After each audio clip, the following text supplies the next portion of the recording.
most important conversations happen in the most forgettable places. Mine happened at Tat Bakery and Cafe on Charles Street in Boston on a Wednesday evening in late September.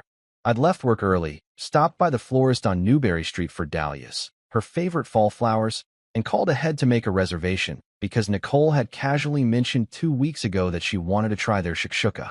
The kind of small detail I always remembered, always acted on, always made happen. We'd been married 4 years, together for 6 total, and I genuinely thought I understood how to make her happy. It wasn't complicated, really. Pay attention. Remember the little things. Show up. Put in the effort. I'd built our entire relationship on that foundation. The cafe was warm and buzzing with the usual Beacon Hill energy. Young professionals unwinding after work, older couples sharing quiet dinners, the kind of place that feels both intimate and alive. We got a table by the window overlooking Charles Street, where the street lamps were just starting to glow in the early autumn dusk. Nicole looked beautiful in that navy dress she'd worn to work, her hair pulled back in the casual way she wore it after a long day. We ordered a bottle of wine, something Spanish she'd been wanting to try, shared the ricotta toast appetizer with honey and thyme, talked about normal, everyday things. Her pottery class was going well. She'd finished 3 pieces that week. My project at work was finally wrapping up after months of chaos. Her best friend was planning an engagement party. We needed to do something about the kitchen faucet that kept dripping. Everything felt completely ordinary, comfortable in the way long relationships become. Until I mentioned the hockey league. I'm thinking about joining that recreational league on Thursday nights, I said, breaking off a piece of the toast. Brian from work says they need a left wing, and I haven't played since college. Nicole didn't look up from her phone. She was scrolling through something, thumb moving absently across the screen. Thursdays won't work for me. I set down my wine glass. I wasn't asking if it worked for you. I was just mentioning it. She set down her phone then, and looked at me with that direct gaze she uses when she's being completely honest. The look that says she's thought about something carefully and reached a conclusion. I need you to understand something, Rob. Marriage doesn't put you at the center of my life. I have other priorities ahead of you. Thursday is my night for pottery class, and I might extend it to include the advanced workshop afterward. I need that time for myself. The words landed cleanly, precisely, like a medical diagnosis delivered with professional detachment.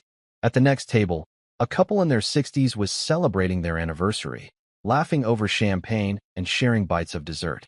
Behind us, 2 friends were deep in conversation about a book they'd both read. Normal restaurant sounds. Normal evening atmosphere. And my wife had just told me I wasn't her priority. Our shakshuka arrived, steam rising from the cast iron skillet.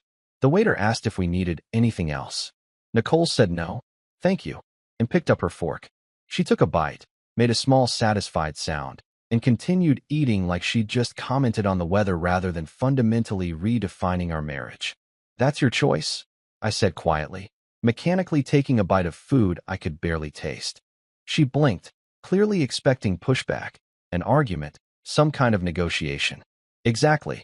I'm glad you understand. I was worried you'd take it the wrong way. The wrong way. As if there was a right way to hear your spouse tell you that you're not important enough to factor into her decisions. I signaled for the check. The waiter looked confused. We'd barely touched our entrees, but brought it over without question. We haven't had dessert yet, Nicole said, glancing at the menu. They have that chocolate tart you like. I'm full. The drive back to our place in Beacon Hill took 15 minutes.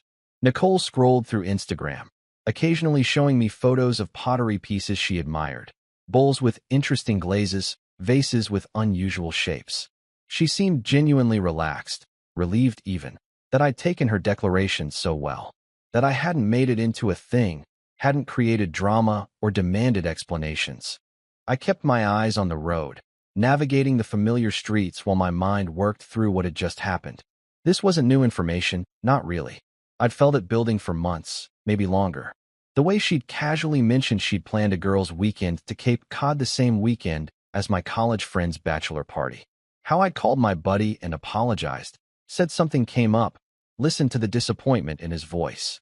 The fishing trip with my dad I'd canceled because Nicole needed me home for the dinner party she'd organized, not we'd organized, she'd organized, and informed me about 3 days before. My own birthday a few weeks ago, when I'd wanted to have a quiet dinner with a few friends, and she'd said, Oh, but I have that conference in New York that weekend, remember? I hadn't remembered because she'd never asked if that weekend worked. She'd just booked it. So I'd celebrated my 34th birthday alone, ordering takeout, and watching a Red Sox game by myself. None of it had been malicious. Nicole wasn't cruel. She was just self-focused, operating under the assumption that her priorities were our priorities, that my flexibility was infinite, that my own wants and needs were somehow less pressing than hers. When we got back to our brownstone apartment, she went straight into her nighttime routine. I could hear the bathroom faucet running, the sound of her electric toothbrush, the cabinet opening and closing as she went through her elaborate skincare regimen. The same sounds I'd heard 1,000 nights before, suddenly feeling different, heavier with new meaning. I sat on the edge of our bed, thinking. The bedroom was dark except for the lamp on my nightstand. On her dresser sat a framed photo from our wedding. Both of us laughing, my arm around her waist, looking at each other like we'd just discovered something wonderful. For years ago, had I been deluding myself this whole time? If I wasn't the center of her life, if marriage didn't obligate her to consider me when making decisions, then the reverse had to be equally true. It was simple logic, really. She'd established the rules of engagement. All I had to do was follow them. No dramatic announcement necessary. No angry confrontation. No ultimatums or threats. Just a quiet, internal shift in how I approached our relationship. I'd spent 4 years being the accommodating one, the flexible one, the one who adjusted and compromised and rearranged my life to fit hers. Starting tonight, that changed. She came out of the bathroom in her silk pajamas, the blue ones I'd bought her for Christmas, climbed into bed like it was any other Wednesday evening. Like she hadn't just fundamentally altered our relationship dynamic over shakshuka and wine. "Did you set the alarm?" she asked, pulling the covers up. "Yeah. Good. I have that early pottery delivery tomorrow before work. Some client is picking up 3 custom pieces." She kissed my cheek, a habitual gesture of affection that felt mechanical now. Turned off her lamp. "Night. Night." She settled into sleep quickly, her breathing evening out within minutes. She had that talent, could fall asleep anywhere, anytime, unburdened by overthinking or worry. Meanwhile, I lay there in the dark, eyes open, listening to the sounds of the city outside our window. A car passing, someone laughing on the sidewalk below, the distant wail of a siren. For her, just another Wednesday. For me, the night I stopped being the only one who cared about us. The next morning started like every morning. My alarm went off at 6:30. Nicole hit snooze twice before finally getting up, stumbling toward the bathroom, still half asleep. I made coffee, strong and black the way we both liked it, and sat at the kitchen table, checking my email on my phone. She emerged 20 minutes later in her work clothes, black pants, white blouse, that green cardigan she kept at the office for when the air conditioning ran too cold.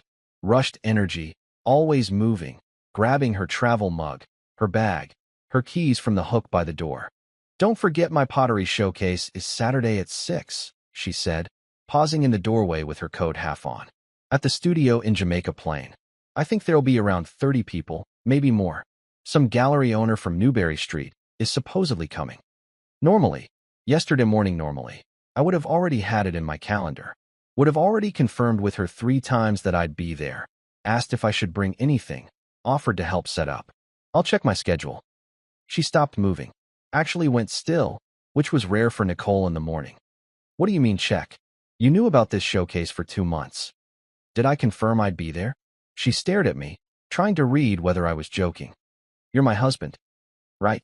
But you made it clear last night that marriage doesn't put me at the center of your life. So I figured I should check my other commitments before confirming." Her mouth opened slightly, closed, opened again. "That's not. I didn't mean." She trailed off, unable to articulate what she did mean without contradicting her own words from 12 hours earlier. "Let me know the details, and I'll see if I can make it work," I said, taking another sip of coffee, returning my attention to my phone. "Fine, whatever." She left, the door closing with more force than necessary, but not quite a slam. I sat there for another 10 minutes, finishing my coffee in the quiet apartment, before getting ready for work. Something had shifted. She'd felt it, even if she didn't yet understand what it meant. Thursday passed quietly. We texted about mundane things, picking up milk, paying a utility bill. surface-level exchanges that avoided the elephant now living in our marriage. That night, she had pottery class. I stayed home, ordered Thai food, watched the Bruins game. 2 people, 1 apartment, separate lives. The next afternoon, my coworker Brian stopped by my desk around 3. He had that casual, hopeful look of someone about to issue an invitation they expect will be declined. Few of us are playing poker tonight at my place in Cambridge. Nothing fancy, just beer and cards. You in? Brian had been inviting me to these games for months, maybe close to a year. Every time, I'd declined.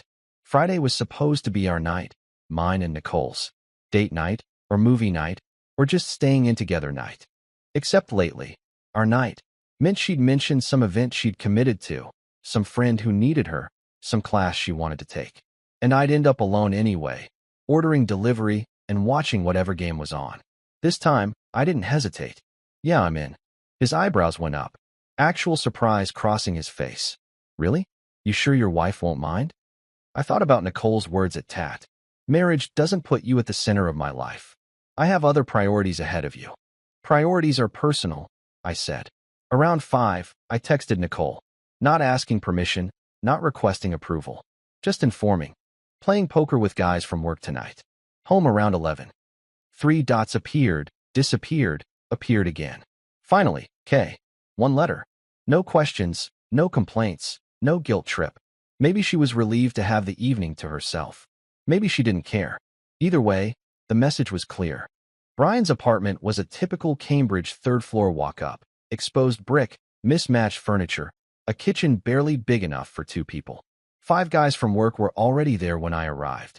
Brian, Tommy from accounting, Steve and Michael from IT, and Danny, who worked in the building next to ours and had somehow become part of our group.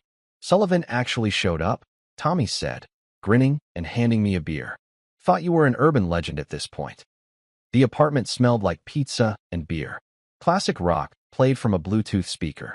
Cards were already out on the table, chips sorted into piles. Nothing fancy, nothing complicated. Just a bunch of guys in their 30s, taking a break from work and wives and mortgages and adult responsibility.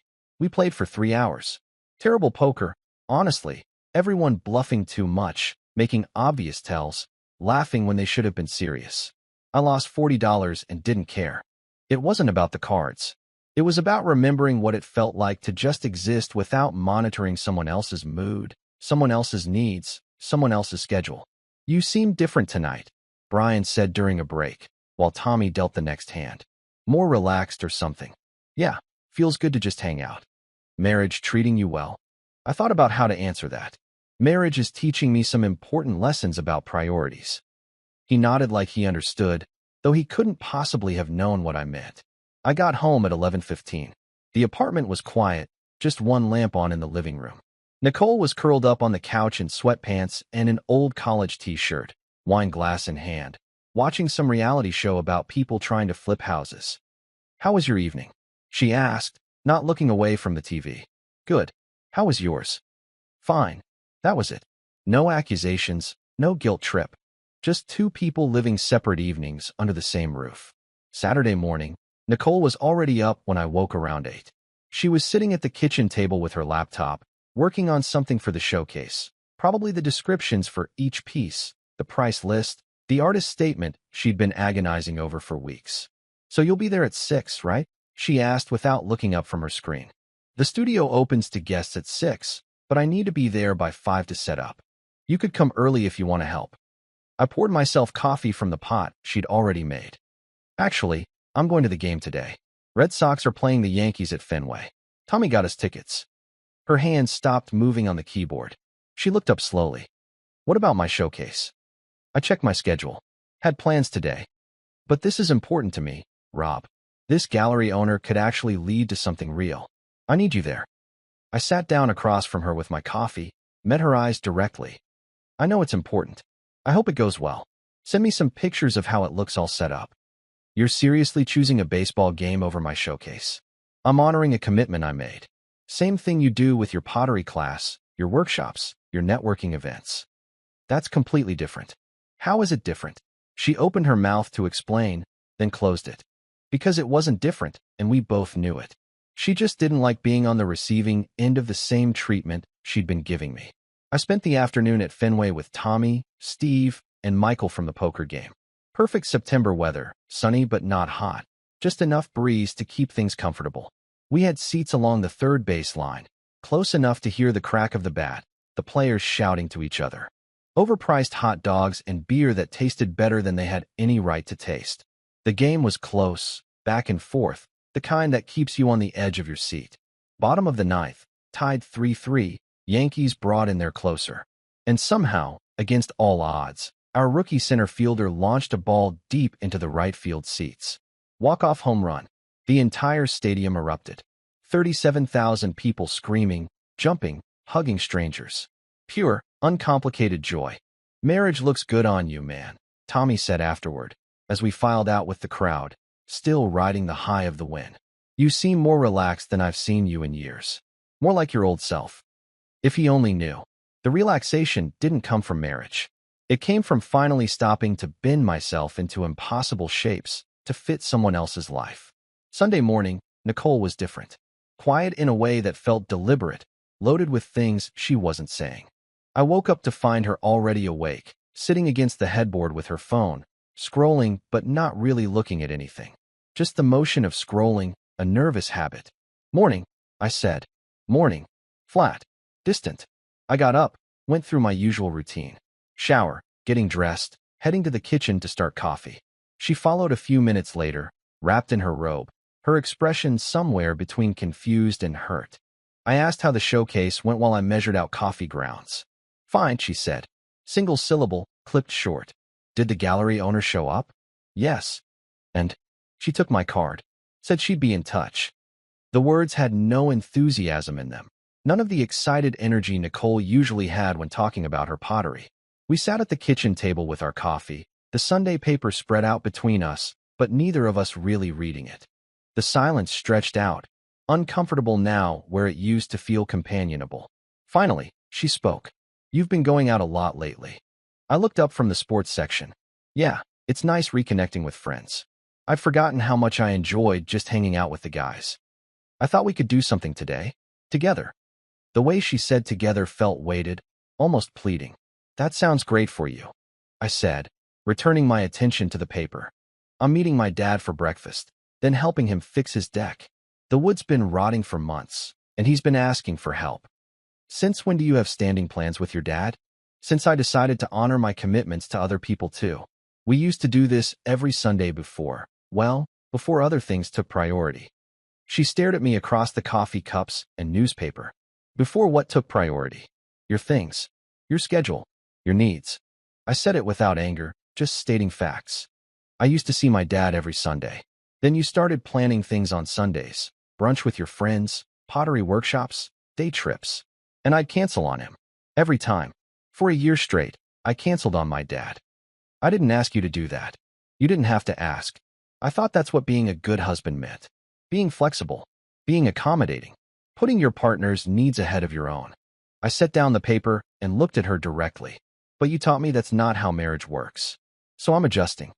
That's not what I meant, she said quietly, wrapping both hands around her coffee mug like she was cold. Then what did you mean? Silence. She had no answer that wouldn't contradict everything she'd said at Tat 4 days ago. I stood up, rinsed my mug in the sink. I'm meeting Dad at 9. I'll probably be back this evening. Rob. Yeah? She looked like she wanted to say something important, something that would fix whatever was happening between us. But the words didn't come. Nothing. Tell your dad I said hi. I left her sitting at the kitchen table, coffee cooling in her hands, finally getting a taste of what I'd been feeling for months. The following week, I made some bigger changes. Monday during my lunch break, I called our financial advisor and made an appointment for Wednesday afternoon. Nicole had no idea.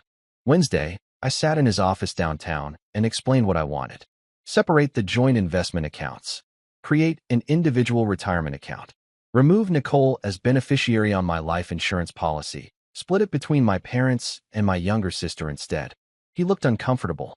Are you sure about this? Completely. If marriage doesn't make us each other's priority, we should plan our futures individually. I signed the paperwork. Everything was legal, logical, and defensible using her own philosophy. Thursday evening, the mail arrived while I was making dinner. Salmon, roasted vegetables, nothing fancy. Nicole walked in from work and saw the envelope from our investment firm. She opened it at the kitchen counter, read for several minutes in silence. What is this? I didn't look up from cutting vegetables. Account restructuring. You moved half our retirement savings to an individual account. My retirement savings to my individual account, I corrected, still focused on the cutting board. But we're married. We make these decisions together. I finally looked at her. According to you, marriage doesn't make us each other's priority. So I figured we should plan our futures individually too. That's not what I meant. What did you mean then? Silence. She couldn't explain without contradicting herself. I returned to slicing vegetables. She stood there, hands shaking slightly, staring at the financial documents that proved I'd been listening very carefully to everything she'd said. I joined the Thursday night hockey league, signed up for weekend woodworking classes that conflicted with her Saturday morning farmer's market routine, booked a fishing trip with my dad for Columbus Day weekend, the same weekend Nicole had wanted to visit her sister in New York. When she mentioned her plans now, I simply said, have fun with that. Friday of the second week, she brought up her best friend's engagement party. We need to get them a gift, she said. Something nice from both of us. You should get them whatever you think is appropriate. We're both invited. I haven't decided if I'm going yet. She looked up from her laptop. What do you mean? They're my best friends. Right, you're friends. But you've known them for years. And I'll send my congratulations. But I'm not committing to being there. Later that night, I went out with my hockey teammates for drinks.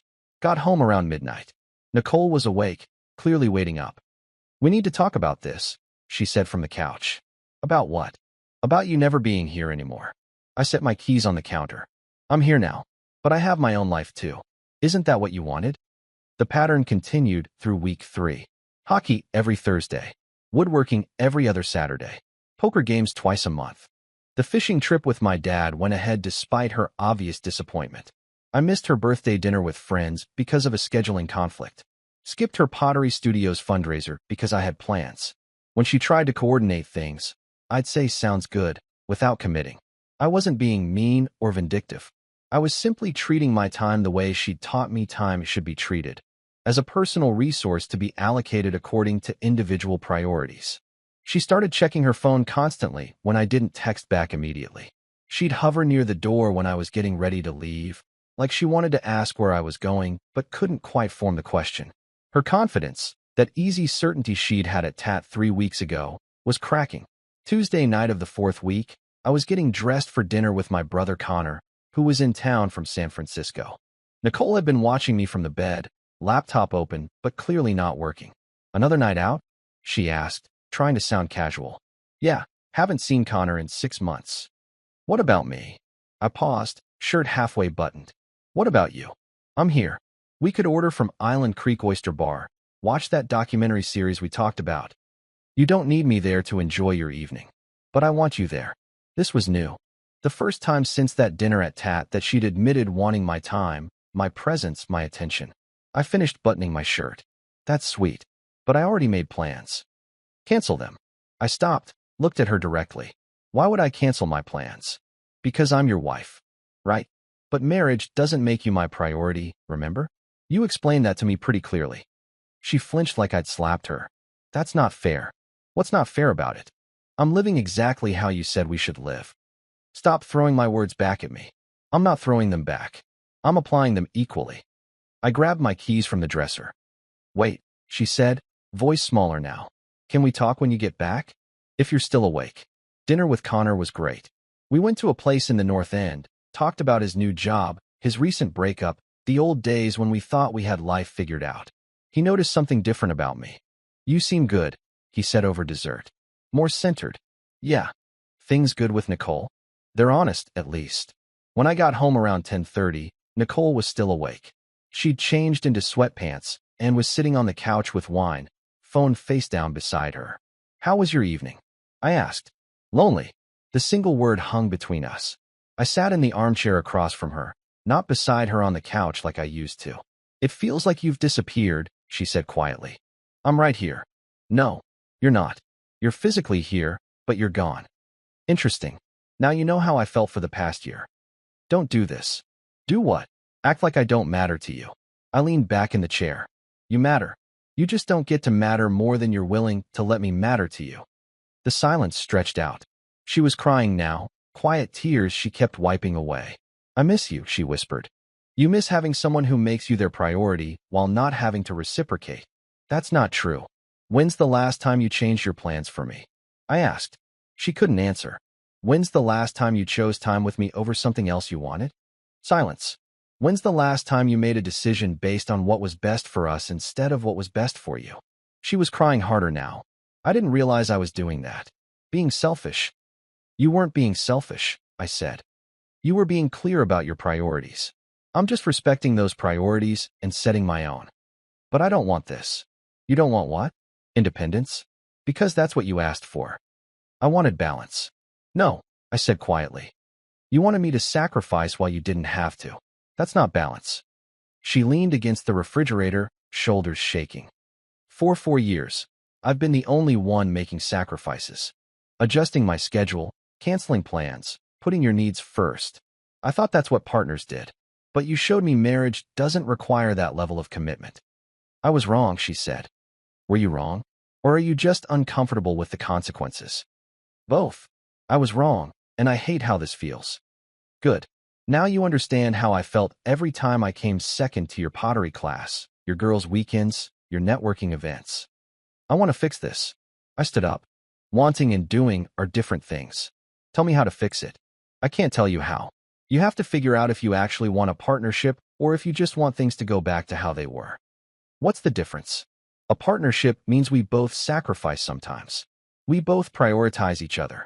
We both make choices based on what's best for us, not just what's convenient for me or what's convenient for you. I can do that. I need to see it, not hear it. She wiped her eyes. How long? As long as it takes for me to trust that this is real and not just you being uncomfortable. I walked toward the stairs. I'm going to bed. Hockey practice at 6. Can we talk more tomorrow? If you want. I left her on the couch, finally understanding what she'd done. Over the next few weeks, something shifted. Not in what I was doing. I maintained my boundaries, my schedule, my new normal. But in what Nicole was doing. Thursday night of week 5, I came home from hockey to find her in the kitchen. The apartment smelled incredible. She'd made steak tips, garlic mashed potatoes, roasted Brussels sprouts. My favorite meal. I canceled pottery class tonight, she said, plating the food. Wanted to make dinner for my husband. I was careful, cautious. Smells good. Over dinner, she asked about hockey. Really asked, with follow-up questions and genuine interest. She told me about work, but framed it in terms of our finances, our future, what it meant for us instead of just her. The following week, her best friend's engagement party came up again. Will you come with me? She asked. I'd really like you there. Why? Because I want to spend time with you. And I want my friends to see us together, happy. I agreed. We went to the party in Brookline, and Nicole stayed by my side all evening instead of networking across the room. She introduced me as my husband, with genuine warmth. We left early, together. Thank you for coming, she said in the car. It was actually fun. Week 7, she got invited to a pottery retreat in Vermont. The old Nicole would have booked it immediately. This Nicole came to me first. There's a pottery retreat in Vermont next weekend. But I know you wanted to go hiking at Mount Monadnock. You should go to your retreat if you want. I want to go hiking with you. We went hiking. First weekend activity we'd done together in months. She was genuinely present, phone mostly away, talking about ideas and plans and possibilities. Not demands or schedules, but actual dreams we might build together. By week 8, even my family noticed. My sister's baby shower in Providence. Nicole not only came, but helped organize. Bought a thoughtful gift, engaged with everyone, seemed genuinely happy to be there. My mother pulled me aside. Nicole seems different. Content. She's trying, I said. Are you happy? Getting there. 2 months after that dinner at Tad, on a quiet Sunday morning, Nicole set down her section of the newspaper. I've been thinking about something. I looked up from the sports page. What's that? Starting a family. Having a baby. I nearly dropped my coffee. What? Nicole had always said she wasn't ready. Career came first. She wanted more time. The timing wasn't right. I realized I was waiting for the perfect time, she said. But the perfect time is when we're ready together. And I'm ready if you are. Why now? Because I finally understand what building a life with someone means. It means actually building it together, not just living parallel lives that occasionally intersect. We talked for hours. About children, about what kind of parents we wanted to be, about the future we might create. For the first time in our relationship, she talked about we more than I. You know you hurt me, right? I said eventually. I know. And I'm sorry. Not sorry you're upset. Sorry I was so blind to what I was doing to you, to us. How do I know this isn't just because you don't like the consequences? You don't. Not yet. But I'm going to show you. However long it takes. 6 months later, we were different people in the same marriage. Thursday nights. Sometimes I played hockey. Sometimes we had date night. Sometimes Nicole went to pottery while I did woodworking. But we discussed it, coordinated, made decisions together. Nicole was 3 months pregnant. We were looking at houses outside Boston, places with yards and room for a family to grow. She'd changed, not by erasing herself, but by making space for us. One evening we sat on our apartment steps watching the sunset paint Beacon Hill golden. She leaned against me, my arm around her shoulders. You know what's funny? I said. What? You got exactly what you asked for. Complete independence. You just didn't realize you didn't actually want it. She was quiet for a moment. I wanted it. I just wanted it while still having you. I wanted everything without giving anything. And now I want to give everything. She looked up at me, and I saw something I hadn't seen in years. Not just love, but partnership. Not just want, but commitment. Thank you for not giving up on us, she said. Thank you for realizing us was worth choosing. The woman who told me marriage didn't put me at the center of her life now made me her partner in everything. Sometimes people need to lose something to understand its value. Sometimes they need to feel invisible to understand what being seen really means. I learned that self-respect isn't negotiable. Nicole learned that real independence means choosing what matters most.